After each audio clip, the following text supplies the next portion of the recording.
Mga master, sa paggawa po ng motor control, ang mga materials po natin gagamitin ay kailangan may push button tayong stop.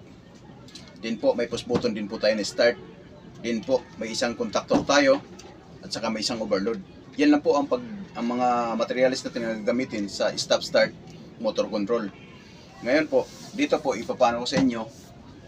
May sinusunod po tayong diagram sa stop-start motor control. May sinusunod po tayong diagram. Kung makita nyo po mga master, ito po stop-start.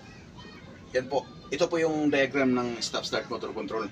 Ngayon po, isa-isahin ko po dito para maintindihan nyo po kung saan po ilalagay. Ngayon po, ituturo ko rin po dito sa magnetic contactor kung saan po nakalagay ito. Para kahit paano, kahit hindi kayo electrical, talagang matutunan nyo. Yan po, umpisa na po natin.